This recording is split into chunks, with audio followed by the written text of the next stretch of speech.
Muñoz Ledo, tiene usted la palabra. Gracias, señor diputado y amigo FEMAT. Primero, felicitarlos y felicitarme por el nivel de profesionalismo que caracteriza a esta Comisión de Relaciones Exteriores que hace años tuve el honor de presidir. Y no quisiera entrar en detalles porque la iniciativa es compleja, correspondiente a un tema o una serie de temas que son no solamente complejos, sino extremadamente delicados.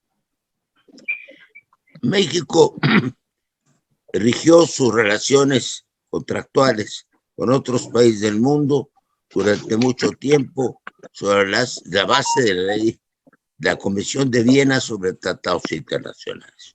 El artículo 133 de la Constitución establece claramente que los tratados y convenciones internacionales suscritos por el presidente de los Estados Unidos mexicanos, así lo debe firmar, no con otro nombre, presidente de la República o jefe del Ejecutivo Federal. Tiene que firmarlos con presidente de los Estados Unidos mexicanos y que sean conformes a la Constitución, serán ley suprema de la Unión. La Corte ha dicho una cosa, juristas otra. Este asunto también tiene que elucidarse. De acuerdo con el grupo, digamos, de constitucionalistas al que yo pertenezco, ley suprema de la Unión es Constitución. No es ahí una ley intermedia entre la Constitución y las leyes ordinarias, como un mezanín, eso no existe. O es Constitución o es ley, cualquier sea el tipo de ley general, etcétera, etcétera. Entonces, voy al grano.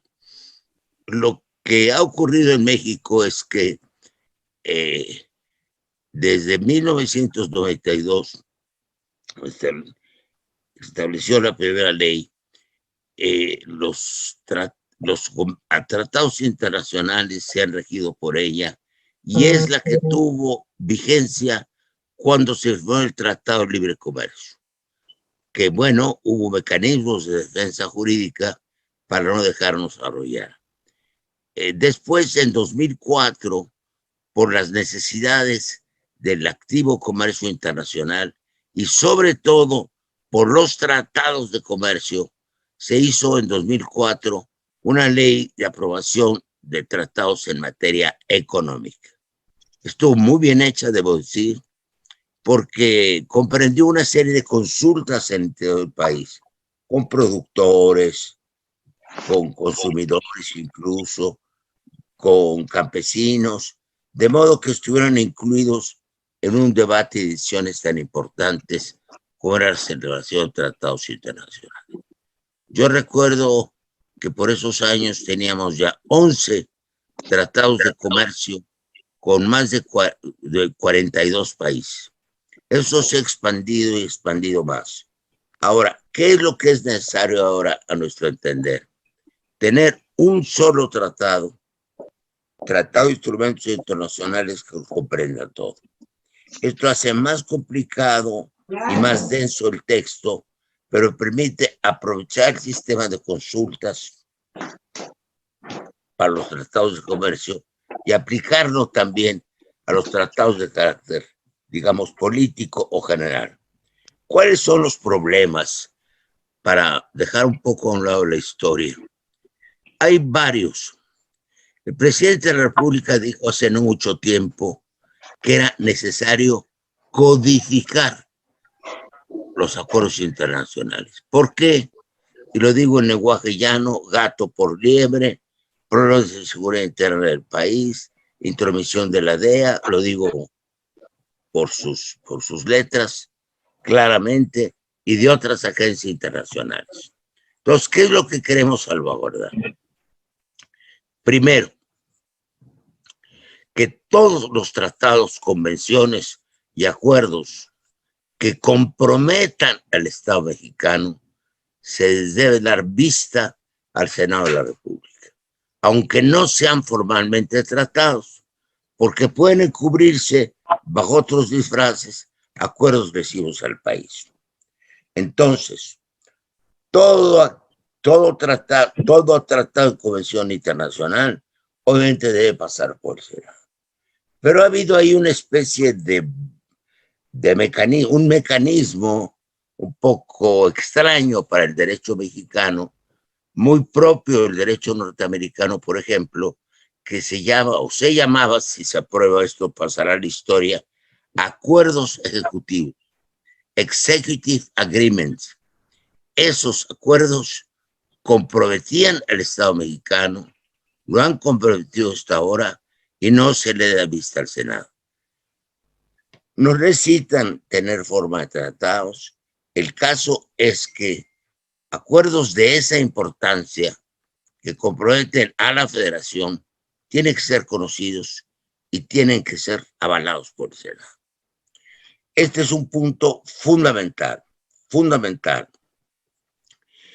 De esta manera, habrá un conocimiento de la opinión pública y habrá una jerarquía normativa en México que permita discutirlo en plan de iguales con los Estados Unidos. Me ocurrió con la Unión Europea. México exigió afortunadamente que los acuerdos más importantes cuando yo era embajador tuvieran en México la forma de tratados que podrían comprometer en unos aspectos al Estado mexicano. Ahora ya ni siquiera es necesario eso con esta ley. Les llamamos acuerdos federales. Acuerdos federales es una forma de parar, de detener la secrecía y arbitrariedad con que se forman todo tipo de instrumentos. Consagramos la idea en varios pisos conforme a la legislación internacional de acuerdos interinstitucionales, que pueden ser de cualquier tipo. Nos referimos a acuerdos que firman entidades públicas, no a las entidades privadas. Es otro problema. Entonces, por ejemplo, entre dos universidades, pues es un universo público de todas maneras y tienen una jerarquía.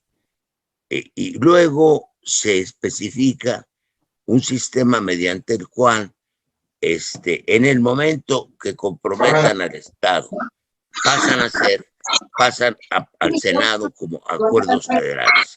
Termino diciendo, México ha sufrido, ¿alguien está hablando?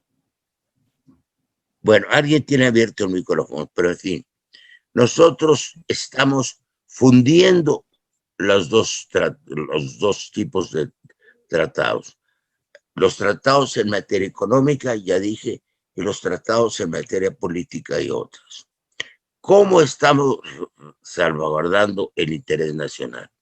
Siendo con una normatividad que en cualquier tipo de acuerdo internacional que comprometa al Estado mexicano tendrá una categoría distinta, categoría intermedia, esta que ponemos, acuerdos federales. Bueno, para terminar, es fundamental que en el futuro, con una globalización cada vez mayor y con una vecindad cada vez estrecha con los Estados Unidos, tengamos mucho cuidado, como dice el artículo 1 de la Ley General de Servicio Exterior, de vigilar en todo momento el interés nacional. No oculto que esto nos lleva casi directamente a una modificación sustantiva del artículo 89 de la Constitución, que atribuye exclusivamente al jefe ejecutivo la posibilidad de firmar tratados y convenciones, pero no establece en la propia Constitución una metodología para las consultas. La idea que presentaré, si puedo seguir como legislador, hay algunas fuerzas, algunas tendencias, algunas malquerencias, unos fenómenos que a veces no acabo de entender, que no quieren que yo siga de legislador. Creo que seguiré siendo, porque tengo derechos a los que no pueden privar. Desde luego, estaré en la comisión permanente y ahí podremos citar, ¿sí?, a reuniones extraordinarias del Congreso de la Unión cuando sea necesario. Para que se entienda finalmente, hubo tratados hubo acuerdos entre México y Estados Unidos. Por ejemplo, las famosas cartas de intención que se firmaban con el Fondo Monetario Internacional, que no tenían naturaleza jurídica alguna. No se sabe en derecho qué es una carta de intención, como si fuera una carta privada, una carta eufemia, como decía aquella canción.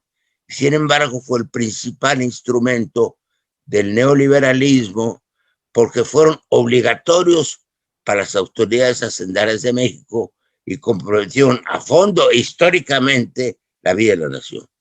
Durante ese periodo hubo otros, como por ejemplo el ASPAN, que firmó Vicente Fox.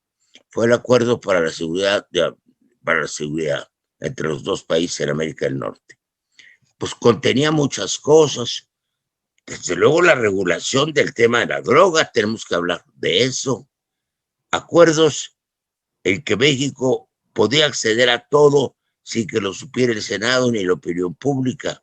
Luego vino la llamada Iniciativa Mérida, por la cual a ver se comprometieron grandes recursos de dinero para determinar cuál iba a ser la política mexicana en materia de droga. Yo termino diciendo, el tema central aquí en esta materia de tratados federales es simplemente que no se comprometa México a seguir el esquema de seguridad nacional de los Estados Unidos. Hasta ahora hemos sido, claro, ahora con correctivos importantes de carácter político, considerado por la Unión Americana como parte de su esquema de seguridad nacional. Esto es expreso, eso es expreso, no se ha disfrazado de ninguna manera. Una de las virtudes que tiene este documento es que acaba con esa tendencia, porque tiene algo muy parecido al carácter del tratado. Cualquier cosa que nos comprometa y no nos puede meter goles estando sin portero. Perdón que tomen porque estoy viendo el rostro del general. Dijo cosas muy interesantes el señor diputado. Uno de estos temas es obviamente el tránsito de armas. Si queremos llegar a acuerdos en materia de migración, nosotros estaremos a favor de la circulación libre de personas. Tenemos que luchar con todo lo que tenemos, jurídico, político y en materia de tratados, porque no es una coladera México de armas que vienen de los Estados Unidos. Aludió también el señor diputado a las armas que llegan de Centroamérica. Eso fue terrible, pero siento que prácticamente ya desapareció. Correspondió a la época donde terminaban los conflictos centroamericanos armados, que fueron muchos. Había un sobrante enorme de armas que llegaban de la Unión Soviética, de los Estados Unidos por otro lado, y curiosamente de Bélgica, que es el primer productor de armas en el mundo. Bueno, esto se acabó, pero tenemos que prever. Perdón que me hizo me revivó mi interés en este asunto, en la intervención, ya que tenemos que proponer tarde que temprano un embargo de armas en la frontera norte. Este embargo se hace por el Consejo de Seguridad de las Naciones Unidas. A mí me tocó ser el presidente del primer comité de ese órgano de embargo de armas a Sudáfrica. Es muy difícil de controlar, pero habida cuenta de la enorme cantidad de armas que sirven, desde luego al ejército, a otras fuerzas armadas, policiales, al narcotráfico, a los individuos en particular, etcétera, el volumen de armas que tiene ya México en su territorio es potencialmente muy peligroso. Lo está haciendo y cada vez que pasa más tiempo habrá más riesgo para el país. Hay fenómenos que son previsibles y que tenemos que detener. Yo termino esta alocución, por ser breve, fue un poco atropellada, destacando puntos fundamentales, que diciendo, que las relaciones de México con el exterior, los instrumentos internacionales y las políticas públicas interiores en esta materia deben estar regidas por 3 principios. Uno se escribe con P, se llama patriotismo, que es lo que, por desgracia, se ha diluido, se ha perdido, se ha extraviado durante mucho tiempo. El segundo es la globalización. Tenemos que estar abiertos, pero con reglas. Y el tercero son sus beneficios, pero también los riesgos de nuestra vecindad, que queremos sea creativa, respetuosa con los Estados Unidos. Ojalá y tengan la generosidad de leer con cuidado este instrumento. En el pasado, cuando era yo presidente de la comisión, presentamos otras ideas, pero que entonces fueron rechazadas por el Senado. En esta época de cambio, de transformación, es necesario adoptar decisiones de gran calado. Muchas gracias por haberme escuchado.